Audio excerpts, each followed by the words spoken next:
Oh, he must have been here just session one.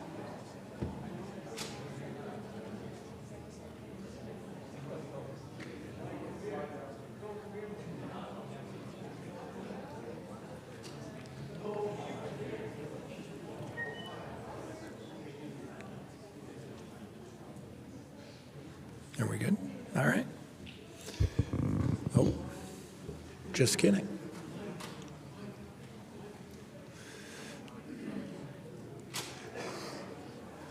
Okay. So if everybody can settle in, that would be great. Thanks again for all the great questions for Talon. Please save some good ones for Macy here for our final presentation before lunch. Please welcome Macy.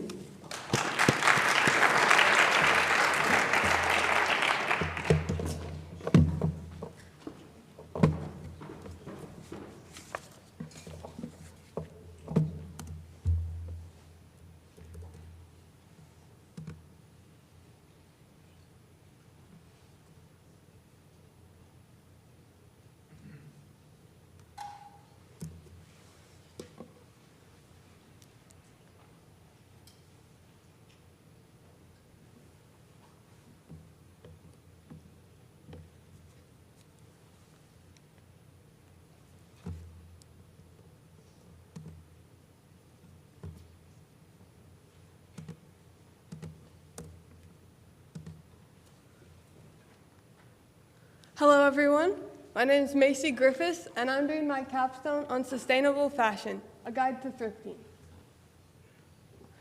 My why. For as long as I can remember, I've loved all things fashion and thrifting, being able to create outfits entirely unique to me. When choosing a capstone project, I also wanted to do something meaningful, so I decided to focus on sustainable fashion. More specifically, how fast fashion is harming the planet and how thrifting is a great solution. Now is a better time than ever to make changes because the world is facing the ever-growing problem of overconsumption, and it's up to each of us to do something about it. You could call me the thrifting Lorax. I speak for the thrift stores, and as he put it, unless someone like you cares a whole awful lot, nothing's going to get better. It's not. I believe that people want to make a difference, but they just don't know where to start. It can feel very overwhelming to think about problems as big as the climate crisis, and it's easy to feel powerless against them. But by taking small steps, change is possible. The goal of my capstone is to inspire you to make the necessary changes by giving you specific, realistic, and exciting ways to make a small difference. What is the harm of fast fashion, and what can we do about it? What is fast fashion? According to Earth.org, an environmental news website, fast fashion is a term used to describe cheap and low-quality clothing that is rapidly produced and is cycled in and out of the market quickly to meet new trends. Fast fashion has continued to gain popularity because of its convenience and affordability, and while it may seem harmless, it has devastating consequences. First is the damaging impact on the earth. More statistics from Earth.org state that 92 million tons of textile waste are produced annually, with the average U.S. consumer throwing away over 80 pounds of clothing. Research done in 2021 by the Carbon Literacy Project states that the fashion industry is responsible for 10% of all global pollution.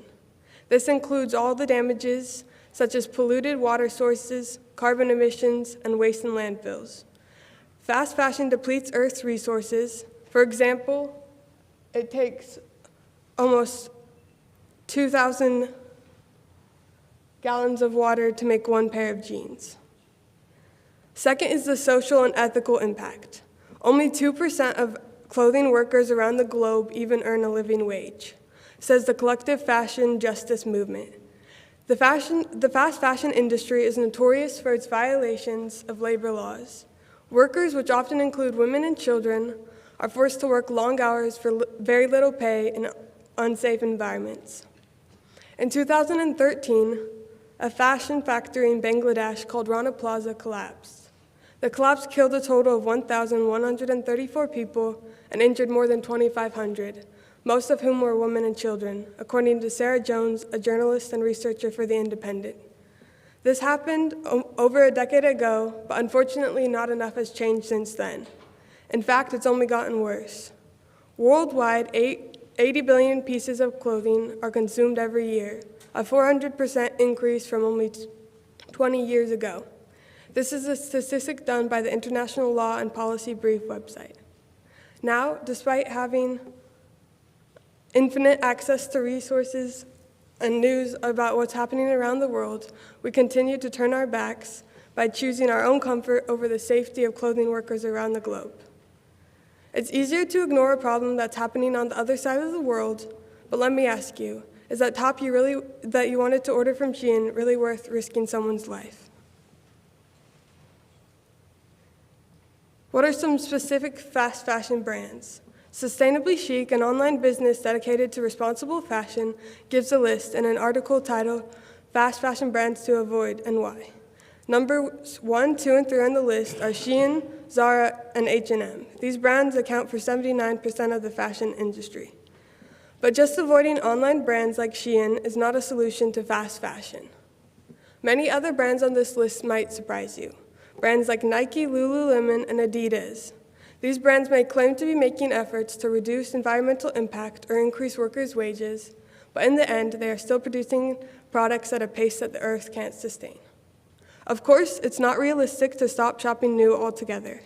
I still love a good Nike or Adidas shoe, and it can be hard to thrift them in the right size. A huge part of sustainable fashion is being mindful about what you buy, investing in quality items, and setting limits for yourself. The main reason people buy from these fast fashion brands is that they're so inexpensive that you feel like you're saving money. You might think to yourself the deals are too good to be true. That's because they are. As Mala Hernandez, a textile engineer and sustainability advocate, said, the production costs the same. It takes the same amount of material and effort to produce. If you don't pay the full price, someone else in the production chain will. The only way fast fashion can charge so little for items is because they aren't paying the people who make them. If you're trying to save money when you're buying clothes, try thrifting. There are enough clothes already on Earth to clothe the next 6 generations, according to CuriousEarth.org. While thrifting does not completely solve the growing problem of overconsumption, it's a realistic place to start. Let me go over some of the benefits of thrifting.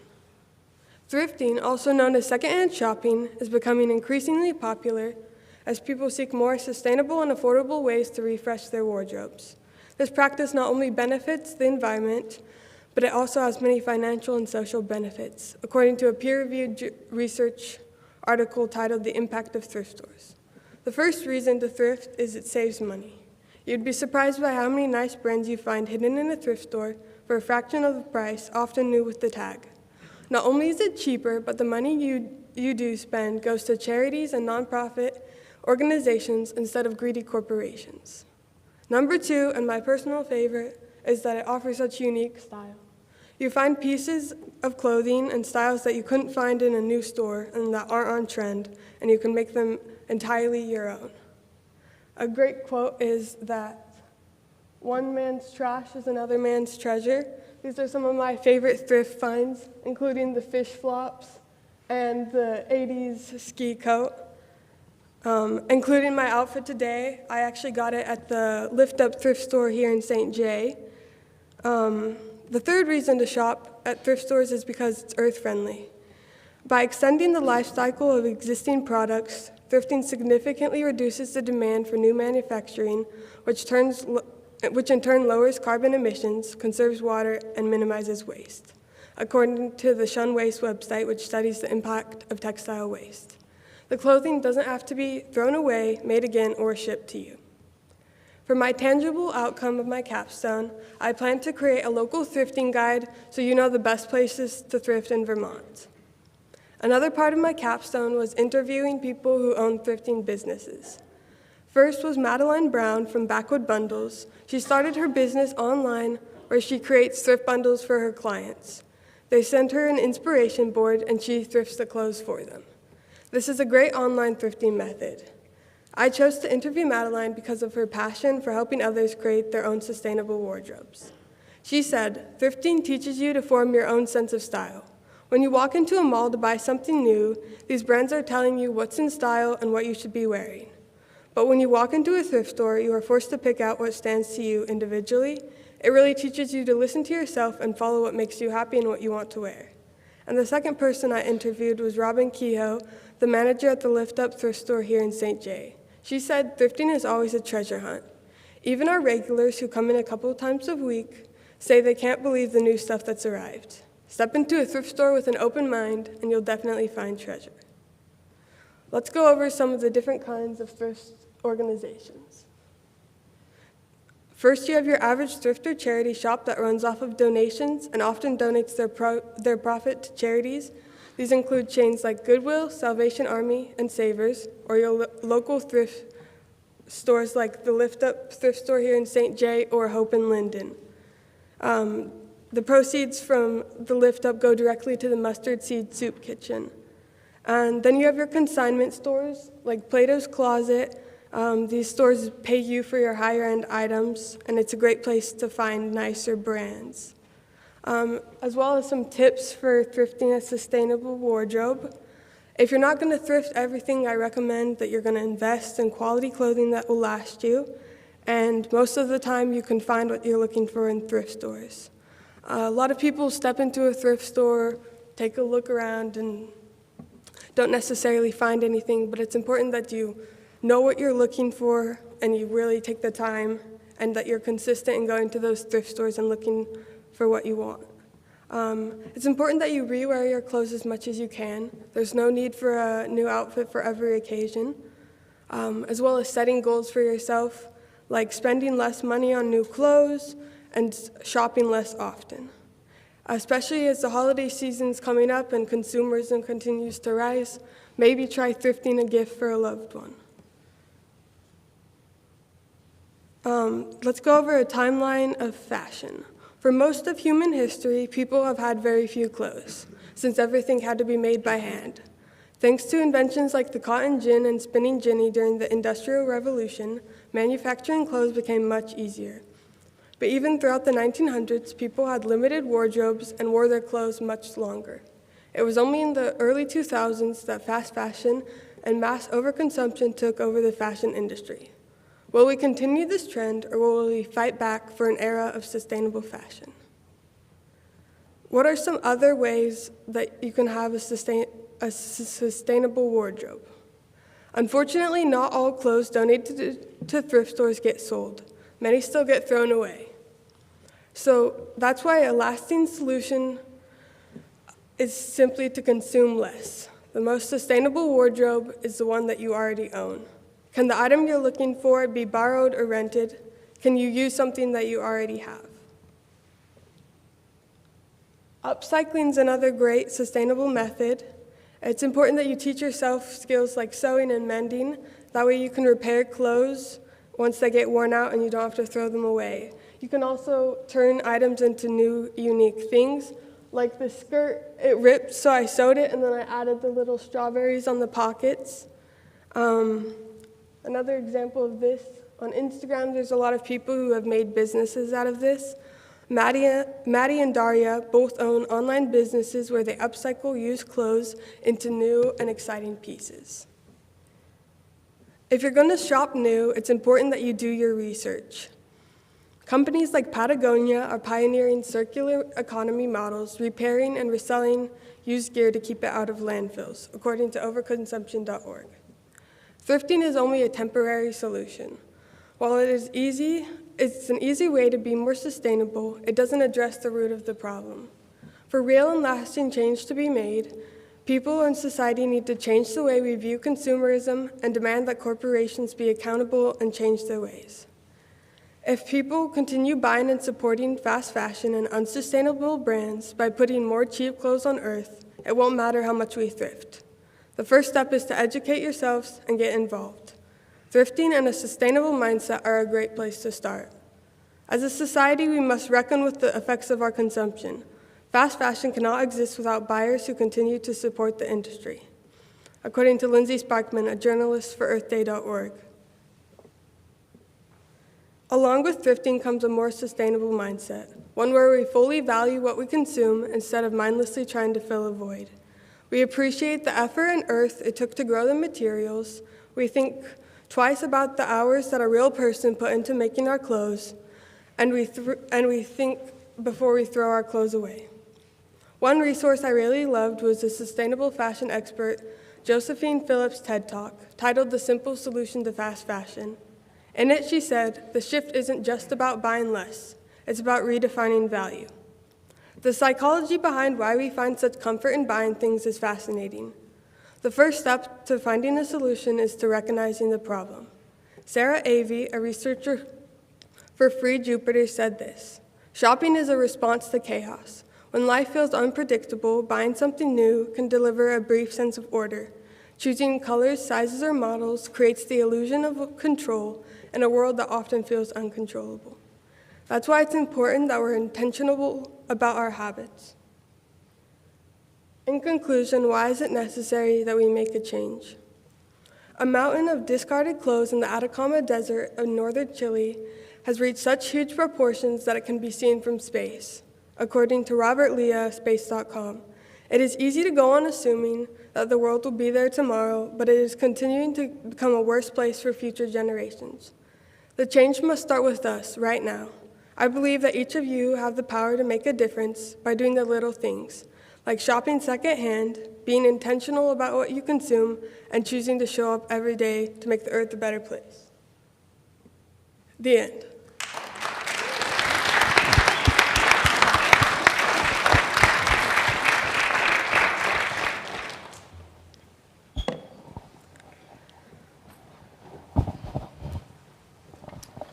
How do you go about rationalizing that you should buy a piece of clothing that you saw at a thrift store? Like if you should spend the money on it or not?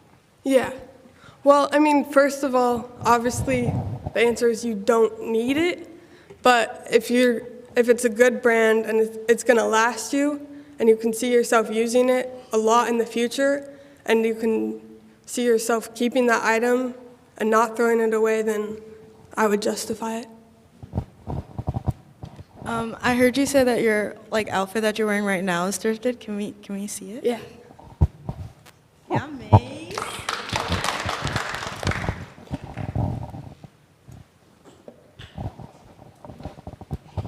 What sets brands like Patagonia apart? Like, what makes them more sustainable? Like the brands and stuff. Like definitely the material they use, like cotton and that kind of thing lasts a lot longer and are better than polyester things. And like if they're paying their workers and doing things to reduce environmental impact. So a lot of different things determine that. How often do you thrift, Macy? Like as much as I can, at least once a week.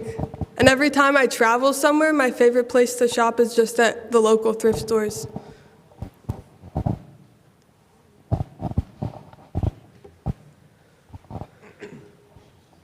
How big do you think the mental impact is between thrifting and not thrifting? Oh, it's huge. I always feel like so much less guilty when I shop secondhand. And it's like you can really justify it because it didn't have to be made again and it's not getting thrown away. So I think it's definitely a huge mental impact of thrifting for sure. I know a lot of times fast fashion brands do end up in thrift stores. I was just wondering, do you think that's more harmful, or is it it's not the best, but it's not the worst? Yeah, no, for sure.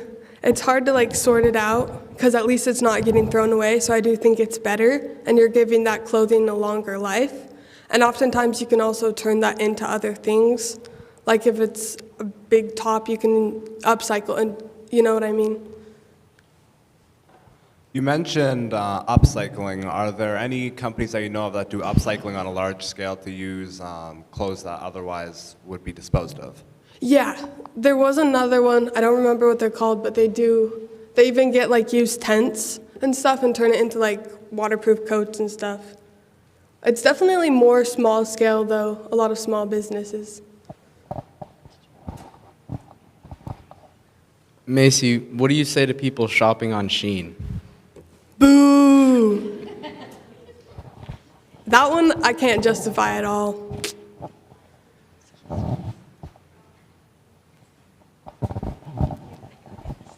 You said you were going to create a brochure or a guide. Do you know where you're planning on putting that? Yeah, I was thinking at least having it like available maybe in the library or something, or I haven't talked to people yet, but definitely want to get that available.